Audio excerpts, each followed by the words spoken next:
Hey guys, my name is Luke Menezes, and today is an amazing day. So thanks to Team Seas for starting this initiative to clean up our oceans, rivers, and beaches. So I also want to thank Mr. Beast, Mark Rober, and all the crew at Team Seas for starting this up and helping save our planet that we live in. So basically, they're starting with $30 million.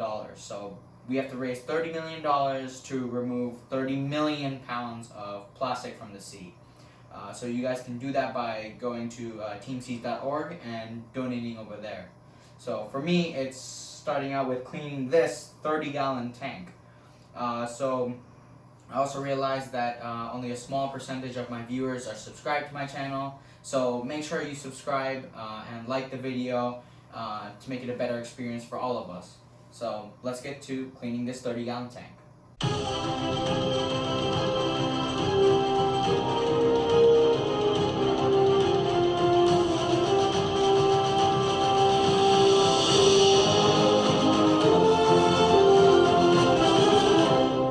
Okay guys, so let's get to cleaning this 30-gallon tank. So basically, I created a sump using my old saltwater tank. So this is a pretty big step up from my old saltwater tank. And what I did was, with that old saltwater tank, I created a sump for my new 30-gallon. So in reality, it's more of like 36 to 37 gallons, as it's like 2/3 of the way full. So that's sizing of how much water I have in my tank. So of course, more water volume is better, but I don't want to go too big that it breaks the bank, or go too small that it's not stable. So this is a good price range to be in, and also a good stability range.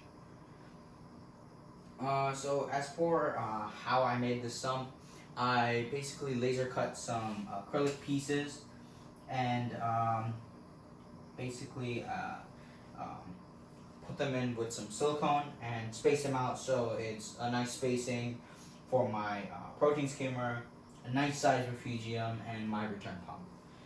So basically, how I'm getting water down to my sump is I'm using an AquaClear 70, which does around 300 gallons an hour, and I'm taking the water that's in there and collecting it in the container and bringing it down.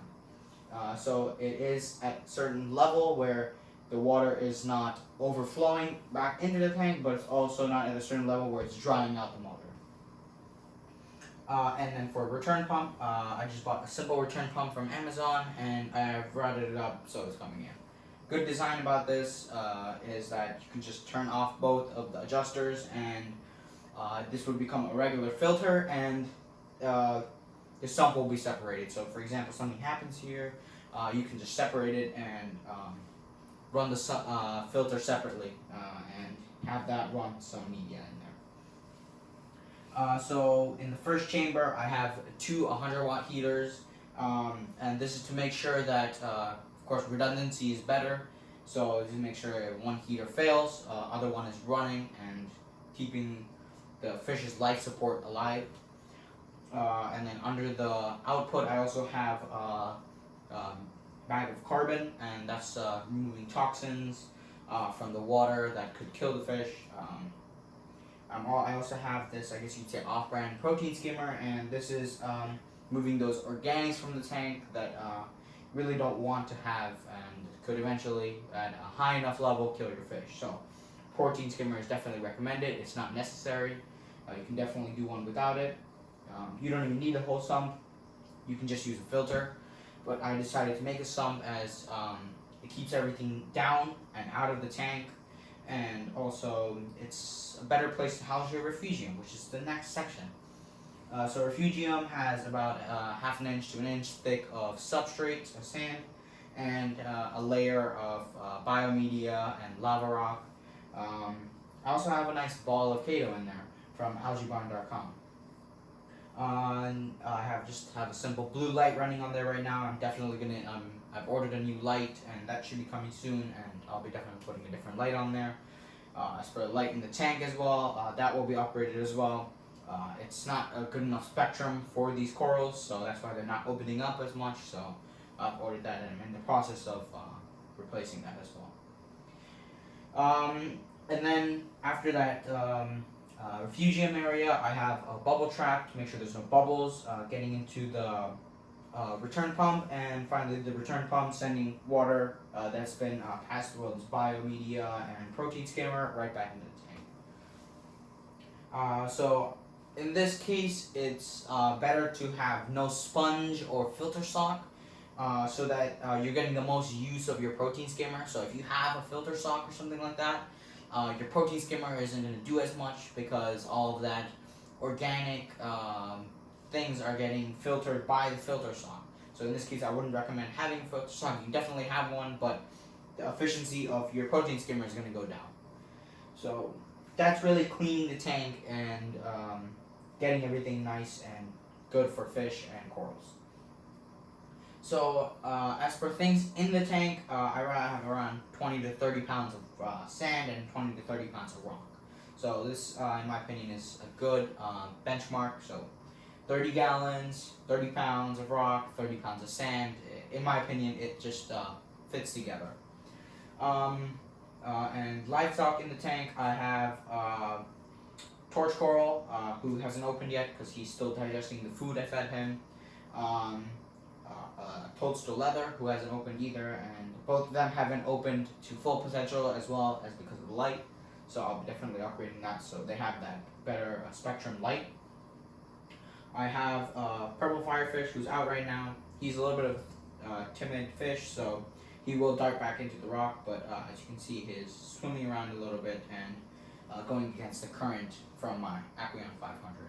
So also I'm going to upgrade this eventually as well because it didn't serve me well in the past and isn't serving me right now. So I'm definitely going to upgrade to an Ecotech, maybe an MP10, MP40, and MP60 is overkill, but it's also in that range.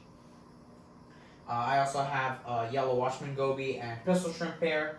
So they like to burrow in the ground and keep the sand a little bit stirred up. So they like moving between rocks and digging more burrows and making more exit points, and they help each other out in the tank. And the main attraction for my livestock is my two Wyoming white clownfish. So these are designer clownfish and are much more expensive than regular clownfish. So definitely going to make sure I keep care of those. So it's definitely a big step up from my previous regular Ocellaris, and they definitely look better as well with that full white body and a couple orange and black spots here and there. So yeah, that's really my livestock. I also have a couple snails to just as a cleanup crew to keep the tank a little clean. They've been doing a good job keeping algae off the glass and off the rocks, getting rid of that diatoms, hair algae, slime algae. They've been doing a nice track of that. Anything that happens with the glass, I do scrape it off with my scrubber. So that just keeps the tank a little bit more pristine and clean. Again guys, thank you for watching this video. I just want to give another shout out to Team Seas for starting this initiative to clean our planet. You guys can start with just $1 to remove 1 pound of garbage from the oceans, and $1, 1 pound, it's a pretty big help. So it's in the same relation to having this 30-gallon ocean in my house. I'm not putting any garbage in here because I want it to be crystal clean, and we want our oceans to be crystal clean too. So again, go to teamseas.org and donate as much money as you can. It will help the earth and make it a better place. So I'll see you next time. Have a great day.